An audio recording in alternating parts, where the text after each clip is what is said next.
बच्चों, आज की इस वीडियो में आपका बहुत बहुत स्वागत है। मैंने आपको बाल राम कथा का अध्याय 5, अध्याय 6 और अध्याय 7 तक की कहानी अभी तक पढ़ा दी है। आगे बढ़ने के पहले मैंने ये सोचा कि आपको इन पाठों पर आधारित प्रश्नोत्तर करा दूं, फिर मैं आगे बढ़ूं, क्योंकि इन पाठों में अलग से कहीं प्रश्नोत्तर नहीं है, प्रश्न नहीं दिए गए कि जिसके उत्तर लिखवाए जाए। इसलिए हर पाठ पर आधारित 3-4 प्रश्न मैं एक एक पाठ से लिखवा देती हूँ, ताकि आपको प्रश्न कैसे आएंगे या किस तरह से प्रश्न पूछे जाते हैं उसका अनुमान आपको लग जाए, और फिर आप जो प्रश्न नहीं लिखाए गए हैं और पाठों पर आधारित हैं उनके भी उत्तर लिखना आपको आ जाए। तो आज मैं अध्याय 5 चित्रकूट में भरत लिखवाने चल रही हूँ, और फिर अध्याय 6 लिखवाऊंगी, उसके बाद अध्याय 7। तो मैं आपको सबसे पहले पाठ 5 चित्रकूट में भरत,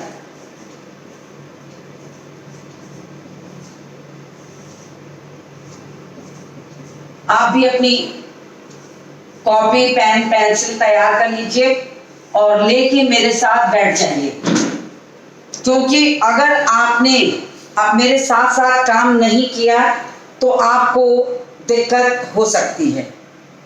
तो मैं आपको उसी तरह से लिखवाना शुरू कर रही हूँ। तो मैं प्रश्न भी लिखूंगी और साथ में उत्तर भी बताऊंगी। तो आप तैयार हो जाइए, मैं प्रश्न बोलने चल रही हूँ, फिर लिखवाऊंगी।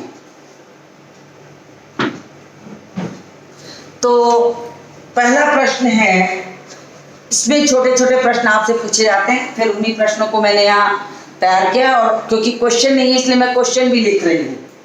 तो पहला प्रश्न 1 लिखिए।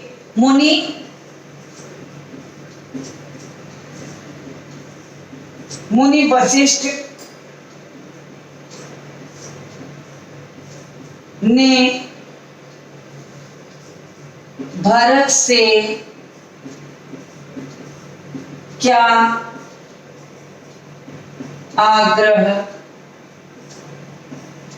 किया? देखिए बच्चों, पाठ में प्रश्न न होने से मुझे प्रश्न बनाने पड़े हैं आपके लिए, तो जिसको कि मैंने पहले से सोच लिया कि मैं आपको कौन कौन से प्रश्न लिखवा दूं, जिससे आपको पाठ पर आधारित वो प्रश्न, उसके अलावा कुछ प्रश्न मैं होमवर्क में दूंगी, तो आप उसे करेंगे तो आपको पूरा पाठ याद हो जाएगा। तो ये मैंने अपने से पाठों पर आधारित प्रश्न लिखे हैं, जिसको कि आप लिख सकते हैं। ये नहीं कि इसके अलावा प्रश्न पूछे ही नहीं जाए, इसके अलावा भी प्रश्न पूछे जाएंगे। आपको ये भी तैयार करने हैं, इसके अतिरिक्त प्रश्नों को भी तैयार करना है। तो इसका उत्तर लिखिए। मुनि वशिष्ठ ने भरत से आग्रह किया।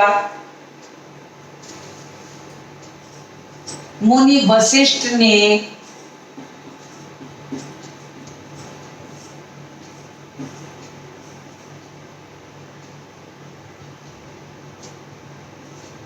भरत से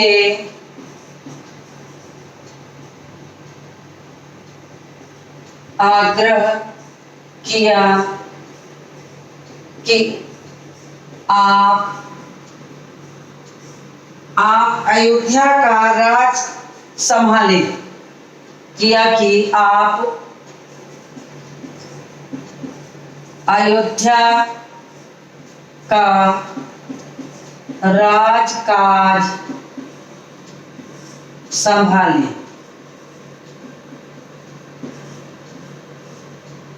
ठीक है, अब मैं बढ़ती हूँ प्रश्न संख्या 2 की तरफ। पहले प्रश्न आपको पढ़ के सुनाऊंगी, फिर मैं उस प्रश्न को बोर्ड पर भी लिखूंगी ताकि आपको अच्छी तरह से आ जाए। तो दूसरा प्रश्न है, मंथरा की भूमिका का पता चलने पर शत्रुघ्न ने क्या किया था?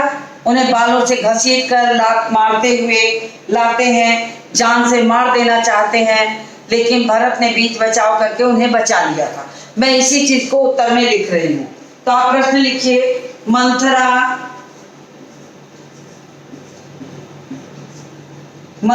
की भूमिका का पता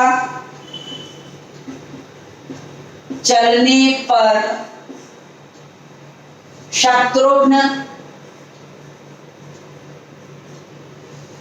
ने क्या किया? अब इसका उत्तर लिखिए। मंथरा की भूमिका का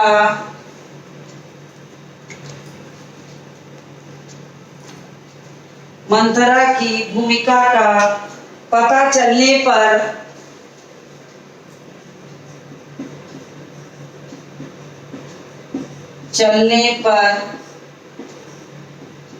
शत्रुघ्न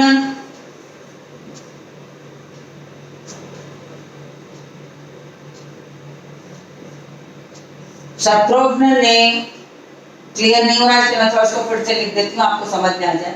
शत्रुघ्न ने उन्हें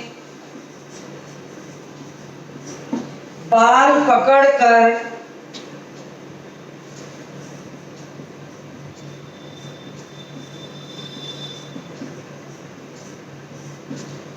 घसीटते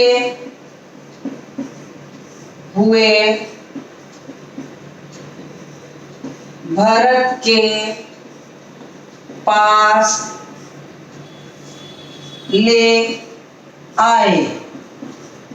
देखिए मैं किनारे खड़ी हो जाती हूँ कुछ सेकंड बीच में, इसीलिए रुक जाती हूँ कि आप भी मेरे साथ साथ काम करिए और आपका कोई काम न छूटे। इतना आपका हो गया होगा, मैं इसको पुनः पढ़ दूं। मंथरा की भूमिका का पता चलते ही शत्रुघ्न उन्हें बाल पकड़कर घसीटते हुए भरत के पास लाए। उन्हें जान से मार डालना चाहते थे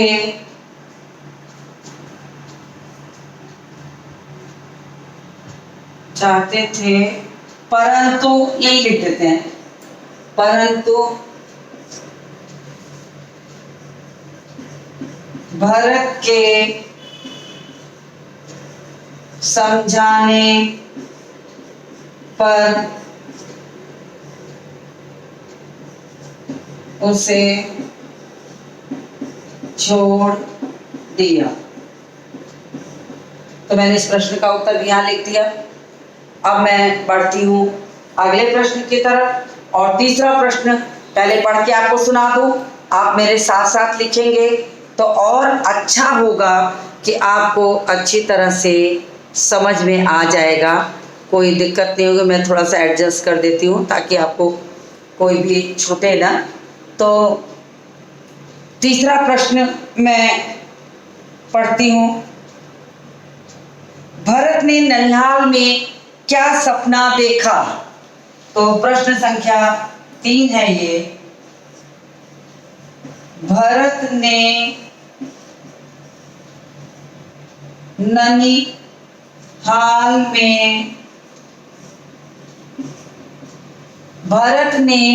ननिहाल में क्या सपना देखा? तो लिखिए, आप इसका उत्तर भी लिए, पहले प्रश्न लिख लीजिए। ननिहाल में क्या सपना देखा? उत्तर लिखिए इसका आप लोग। भरत ने सपना देखा कि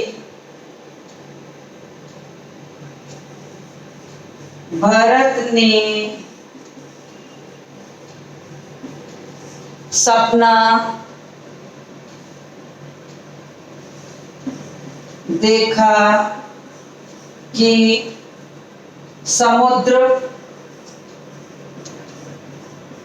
सूख गया है। भरत ने सपना देखा कि समुद्र सूख गया है। चंद्रमा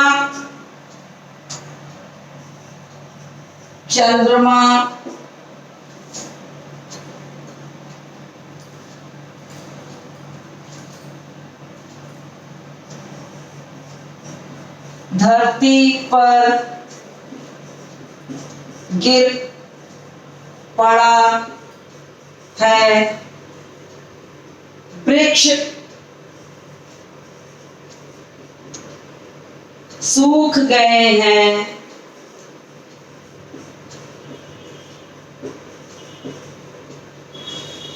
धरती पर गिर पड़ा है, वृक्ष सूख गए हैं।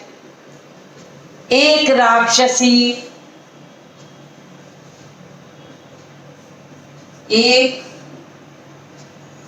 बाकी मैं ऊपर लिखती हूं, तो मैं थोड़ा सा 2 मिनट रुकती हूं कि आप इसे स्क्रीनशॉट भी लीजिए और साथ में अपनी कॉपी पर लिख भी लीजिए, ताकि कोई दिक्कत ना हो, क्योंकि मैं रब करूंगी तभी प्रश्न के उत्तर को मैं पूरा कर सकूंगी। आपने इसका स्क्रीनशॉट ले लिया होगा, मुझे उम्मीद है। तो मैं 2 मिनट इसलिए किनारे हट गई कि आप उसे लिख सकिए और स्क्रीनशॉट भी ले लीजिए। तो मैं इस अंश को ऊपर करती हूँ। पहले वाले प्रश्न को मैं यहाँ रब कर रही हूँ, पहले वाले प्रश्न को मैं रब कर दे रही हूँ और थोड़ी जगह बना ले रही हूँ इस प्रश्न को ऊपर पूरा करने के लिए कि एक राक्षसी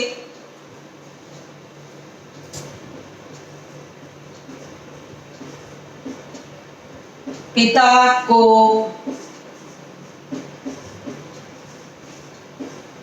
खींच कर ले जा रही है।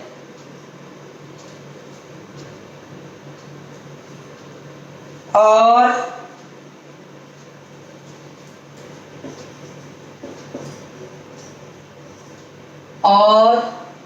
उस रथ को गधे खींच रहे हैं। तो ये भरत ने सपना देखा था। ये भरत का सपना था कि उन्होंने पिता के मृत्यु के समय जब ननिहाल थे तभी उन्होंने ये सपना देखा था। तो यहाँ पर मैंने आपको ये 3 प्रश्न लिखवा दिए। मुझे ये दूसरा प्रश्न में रब करना होगा। एक प्रश्न मैं और लिखवाऊंगी, तो मैं इसे रब करती हूँ।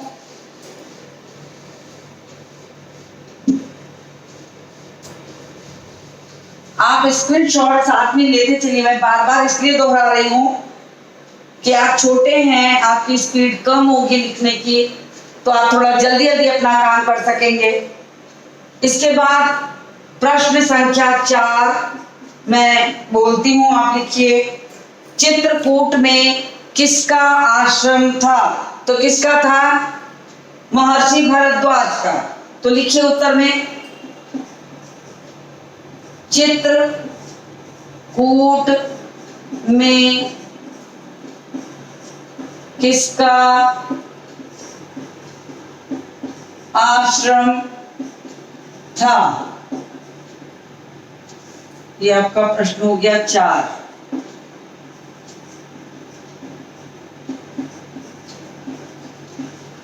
उत्तर लिखिए। चित्रकूट में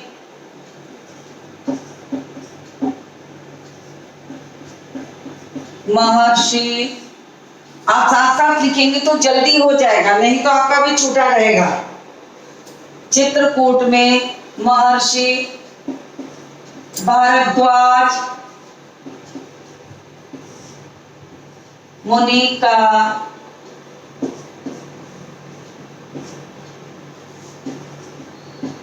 आश्रम था। जितना प्रश्न में आवश्यक हो उतना ही उत्तर आपको लिखना चाहिए। तो उससे क्या होगा कि आपका प्रश्न का उत्तर बिल्कुल सही भी होगा, समय भी कम लगेगा और साथ ही साथ आपको अच्छे से आसानी से याद हो जाएगा। तो मैंने आपको पाठ 5 चित्रकूट में भरत से ये प्रश्न लिखवा दिया। अब आपको इतना चारों प्रश्न अपनी कॉपी पर लिख लेना चाहिए और उसके बाद मैं लिखवाने चल रही हूँ आपको पाठ 5 के बाद है पाठ 6 का प्रश्न, जो मैं दंडक वन में 10 वर्ष वो मैं लिखवाने चल रही हूँ। तो मैं यहाँ पर लिख देती हूँ, 1-2 प्रश्न नीचे आ जाएंगे, तब तक मैं इसे रब नहीं कर रही हूँ, आप इसे भी उतार दीजिएगा। पाठ 6 है आपका दंडक वन में 10 वर्ष, ये आपके पाठ का नाम है। तो मैं आपको इसके भी प्रश्नोत्तर साथ में लिखवा लूँ, जितना हो जाएगा मैं आज कराऊंगी, नहीं तो मैं कल लिखवाऊंगी। तो आप लिखिए इसको। पहला प्रश्न इसका है प्रश्न संख्या 1, विंध्याचल पर्वत पार करने वाले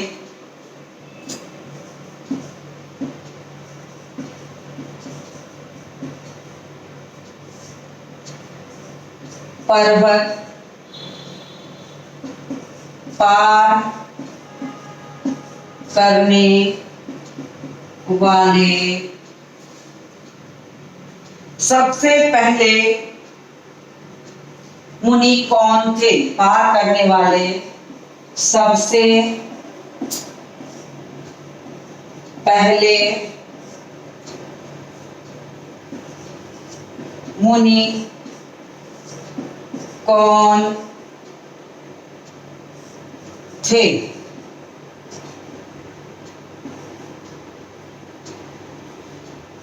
तो सबसे पहले मुनि कौन थे? अगस्त मुनि थे। सबसे पहले मुनि कौन थे? अगस्त मुनि। तो वही आपको उत्तर में लिखना होगा, विंध्याचल पर्वत पार करने वाले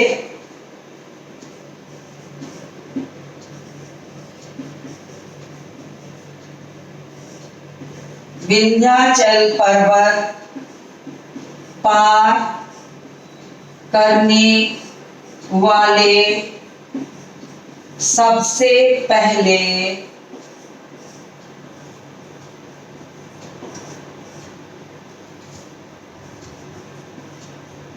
अगस्त्य मुनि थे।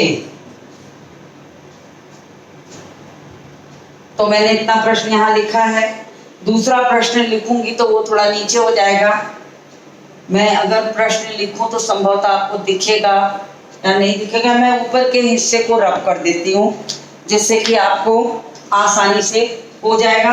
आप स्क्रीनशॉट इसका ले लीजिए और फिर उसके बाद आप उसको लिखिए।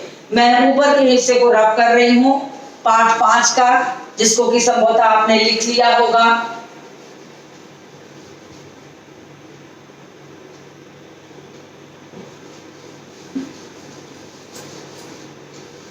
और जो बच्चे थोड़ा धीरे लिखते हैं वो स्क्रीनशॉट लेके रख लें ताकि उनको कोई प्रश्न उनसे छूटे ना। आप वीडियो को पॉज करके भी देख सकते हैं, रोक करके लिखिए, लेकिन प्रश्नों के उत्तर आपको करने हैं, ये नहीं है। और ये भी जान लीजिए कि इसके अतिरिक्त भी प्रश्न पूछे जा सकते हैं। तो मैं दूसरे प्रश्न पर आती हूँ। सुपर्णखा कौन थी? प्रश्न संख्या 2। आपको ऐसे ही बच्चों बिल्कुल छोटे छोटे प्रश्न पूछे जाएंगे। सुपर्णखा कौन थी? तो सुपर्णखा कौन थी? रावण की बहन। उत्तर में लिखिए, सुपर्णखा रावण की बहन थी।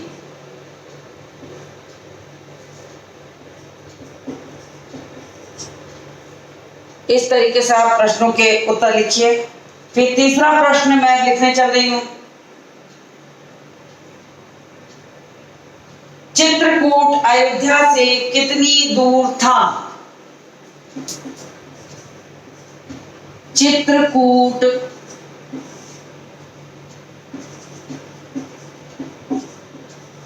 अयोध्या से कितनी दूरी पर था? तो बच्चों उस समय किलोमीटर मीटर ऐसी चीजें नहीं थी और प्रायः जितना समय जाने में लगता था उसी से दूरी का अंदाजा लगाया जाता था। तो पाठ में ये बताया गया है कि 4 दिन की दूरी पर था, यानी अयोध्या से चित्रकूट पहुंचने में 4 दिन लगते थे। तो इसी से इसकी दूरी का अंदाजा लगाया जाता था, वो वहां के लोगों को कम लगता था। तो उत्तर लिखिए।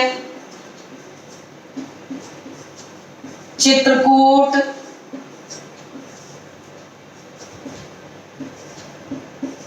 अयोध्या से 4 दिन की दूरी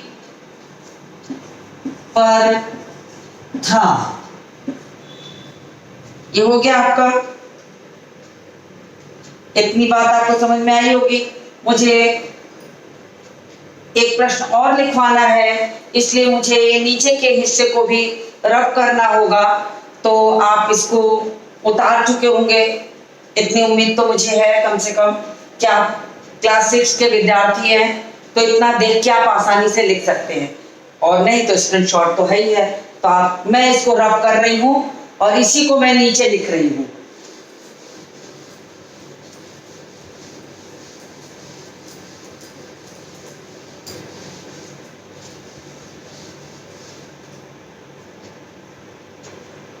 फिर अगला प्रश्न लिखिए। जटायु कौन था? अगला प्रश्न है, जटायु कौन था? जटायु कौन था? राम लक्ष्मण से वह कहां मिला? राम लक्ष्मण से वह कहां मिला?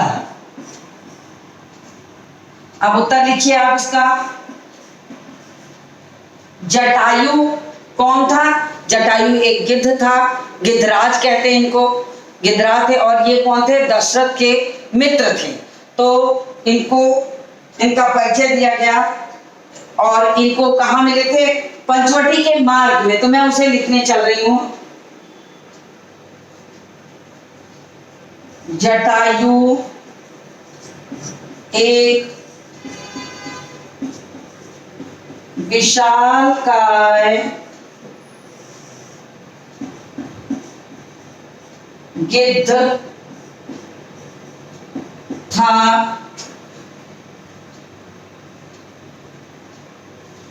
और वह राजा दशरथ का मित्र था।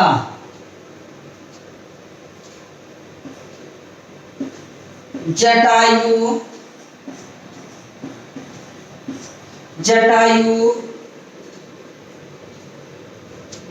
जटायु की भेंट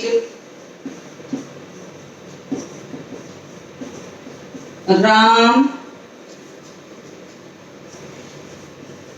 लक्ष्मण से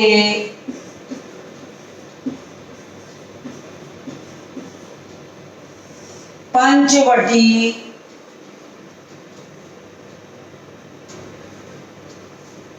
जटायु एक विशालकाय गिद्ध था और वह राजा दशरथ का मित्र था। जटायु की भेंट राम लक्ष्मण से पंचवटी के मार्ग में हुए थी। तो मैंने यहां तक आपको 4 प्रश्न लिखवा दिए। 4 प्रश्न आपको अध्याय 5 में और 4 प्रश्न मैंने इसमें लिखाया है। लेकिन बच्चों, मैं आपको बार बार ये याद दिला देती हूँ कि आप पाठ अवश्य पढ़ें। पाठ पढ़ने से आपको जितने छोटे 1 word answer, very short answer, इस तरीके के जो जितने भी छोटे प्रश्न हैं वो पाठ पढ़ने से ही याद होंगे। बिना पाठ पढ़े आप इन चीज़ों को बार बार दोहराए याद नहीं कर पाएंगे। तो मैंने आपको सिर्फ पाठों पर आधारित कुछ प्रश्न छांट के लिखवाए हैं ताकि आपको कुछ प्रश्न पढ़ने को मिल जाए और साथ ही आपको ये भी पता चल जाए कि प्रश्नों के उत्तर कैसे लिखे जाते हैं। भाषा, मात्रा, इन सब चीज़ों पर ध्यान देते हुए साफ सफाई से, बिना काटे, बिना अशुद्धि किए। तो मैंने ये सारे प्रश्न आपको लिखवा दिए। 2 पाठ का मैंने लिखवाया है, अध्याय 5 और अध्याय 6। अध्याय 5 था आपका चित्रकूट में भरत और अध्याय 6 था आपका दंडक वन में 10 वर्ष। जहाँ दंडक वन में 10 वर्ष राम, लक्ष्मण और सीता ने गुजारे थे। तो राम कथा जो है ये आपकी बाल राम कथा है। तो राम कथा जो है आपकी वो बहुत सुंदर है और इसमें उतना ही लिखा गया है जितना कक्षा 6 के विद्यार्थी को जानना आवश्यक है। राम कथा बहुत बड़ी है, बहुत विशालकाय है। रामचरितमानस आप देखे होंगे, लेकिन आपके लिए राम की मुख्य घटनाओं में कुछ चीजें जो जानना जरूरी है वो यहाँ पर बाल राम कथा में समेटा गया है। तो मुझे उम्मीद है कि आपको ये पाठ समझ में आ गया होगा। इसके अतिरिक्त आपको कुछ प्रश्न और पूछे जा सकते हैं। तो मैं एक प्रश्न यहाँ और लिखवा देती हूँ कि मारीच ने किसका रूप धारण करके पंचवटी में प्रवेश किया। तो आप लिखिए, मैं ऊपर लिख दूं, मुझे लग रहा है नीचे नहीं दिखाई देगा जगह आपको, तो मैं ऊपर के हिस्से को ये रब कर रही हूँ और आपने इसे उतार भी लिया होगा, तो मैं रब करने जा रही हूँ।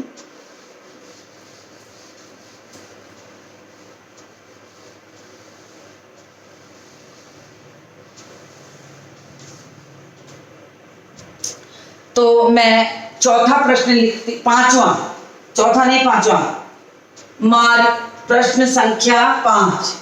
प्रश्न संख्या 5 आप लिखिए, मारीच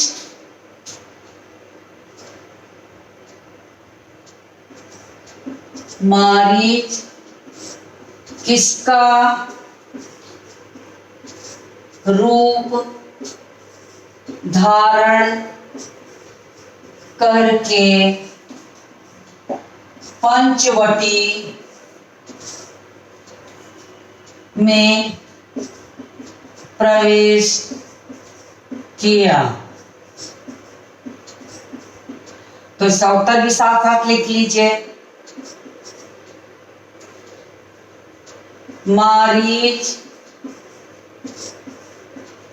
सोने का हिरण, सोने के हिरण का रूप धारण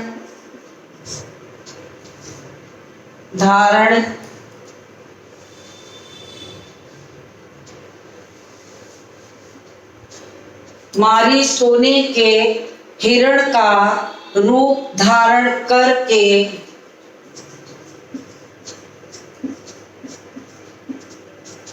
पंचवटी में प्रवेश किया। तो मैंने यहाँ पर आपको एक पाठ में 4 और एक में 5 प्रश्न लिखवा दिए। तो मुझे उम्मीद है कि आपने ये प्रश्न उतार लिए होंगे। जो बच्चे थोड़ा धीरे लिखते हैं उन्हें चाहिए कि यहाँ से वो स्क्रीनशॉट लेके अपने पास रख लें और प्रश्नों के उत्तर रोज का रोज पूरा करें। तो आज मैं यहीं तक के प्रश्नोत्तर लिखवाती हूँ। कल मैं आपको इसके आगे के पाठ का प्रश्नोत्तर लिखवाऊंगी और आपको आगे के हिस्से को भी पढ़ाऊंगी। तो मैं इस वीडियो को यहीं अंत करती हूँ और मिलती हूँ आपसे अगले वीडियो में।